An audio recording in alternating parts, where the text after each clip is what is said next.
My name is Pamela Hutchinson. I'm Head of Diversity and Inclusion at Bloomberg for Europe, Middle East and Africa. So tips I would tell my younger self, be authentic. I think it took me a long time to figure out that actually the best me was me being me. And so I spent a long time trying to cover up my blackness, to be somebody else, to fit into the organisation. And it was something that my mother said to me, which was, there is only one you, and you can only be you really brilliantly. You can't be anybody else, not for a very long time. And so once I kind of figured that out, and I had the confidence about being who I was, I performed so much better than I did when I was trying to be somebody else. The second tip I would give is be fearless.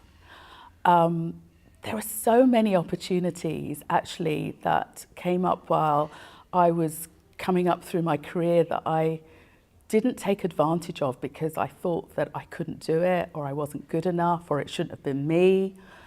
And actually now, with hindsight, looking at so many other people that have gone on and progressed beyond me, who actually didn't have half of my capabilities, but did it anyway, that I think I wish, that I had just taken advantage of some of those opportunities. I haven't done too badly, of course, but maybe I would have done a lot better a lot sooner.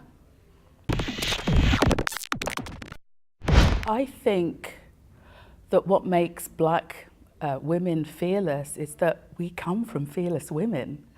I'm the first generation born in this country from parents who came from the Caribbean, and the women were just so empowered. The women stood head and shoulders alongside the men, and I watched that as I grew up. I watched my mother being powerful and being empowered to do things, and it was so interesting to me when I started in the workplace that there was this whole thing about women, and everyone was going, oh, we should support women. And, there was this whole big sort of a debate around an agenda around women. And I didn't understand it because I came from a really powerful home where Black women were fearless. And so growing up in an environment like that, it was difficult when my parents came to the UK and they had to build a life for themselves here. And they had to build a network, and they had to get jobs and a mortgage and all those other things. They were pioneers. And so we're fearless because our families were fearless, because the women in the families were fearless. When I think about times in my career that I've taken a risk, and there aren't that many, but the one time that I can think of really strongly, I graduated from university with a law degree, and I was working for a company and advising around employment law, and it was a long time ago, and it was at the time of the working time regulations. So I spent a lot of time translating European law for the organisation that I was working in. And I remember very distinctly going in to see the head of HR to talk about a particular situation, and on his desk in front of his office was a whole array of magazines, and there was a magazine that I picked up because I was waiting for a very long time for him, and I was flicking through, and there was an article called Managing Diversity in the UK, and it was the first time diversity was written from a UK perspective. And so when I went in to see him, I said, wow, this is fascinating. I've never seen an article written about the diversity in the UK. All the materials and the articles are American. And he said, yeah, I'm really pleased that you liked it. What are you going to do about it? And I said, oh, but I'm a lawyer. What's diversity got to do with me? And then I thought for a few seconds, and I thought, well, actually, I'm really interested in this. So I ended up saying, would you mind if I went off and did some research? And he said, yeah, go ahead. And off I went. And I spent time talking to a number of different companies around what they were doing on D&I. And I came back and I wrote this massive report, and I'd costed it out and everything. And I handed it over to him, and he said, this is fabulous. So what are you going to do about it? And I'm thinking, yeah, but I'm a lawyer.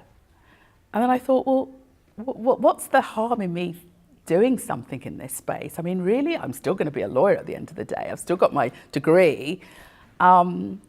And then I ended up going off to Dallas to present to the top 400 on diversity and inclusion. And I felt such a fraud because I didn't know anything about D&I. But afterwards, the head of the company, it was a privately owned company, came up and said, Pamela, I'd like you to do this as a job. And I had to think about it long and hard, because as a black woman doing diversity and inclusion, it was like, really? Why would I do that? Like, isn't it a bit kind of, you know, I'd just be doing what people would expect me to do. But I decided in the end, yeah, why not? Go for it. Like, it can't take away the fact that I've got my law degree. And then I got offered a job at Goldman's, and the job was to do diversity and inclusion.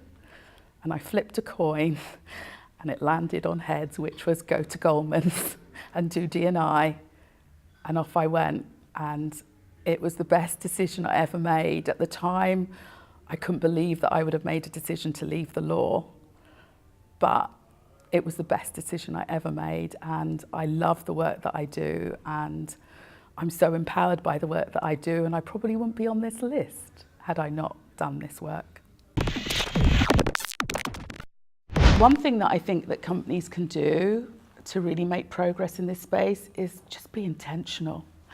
I think in the way that organisations have been really intentional around gender diversity, and we're seeing the results of that with more women on boards, and putting together an agenda and putting resources behind it, and just, you know, being really intentional and focused on increasing the numbers of women in senior positions. They should do the same for ethnic minorities. And we just haven't. We've talked a lot about it, and people have done things like, oh, we'll do a little mentoring program, and we'll do a little leadership program, but they haven't really been intentional. No one said, we're going to set a goal. This is what the goal's going to be, and these are the steps in which we're going to take in order to reach that goal. So I would say if organisations are serious about it, be intentional, have a plan, and have a goal.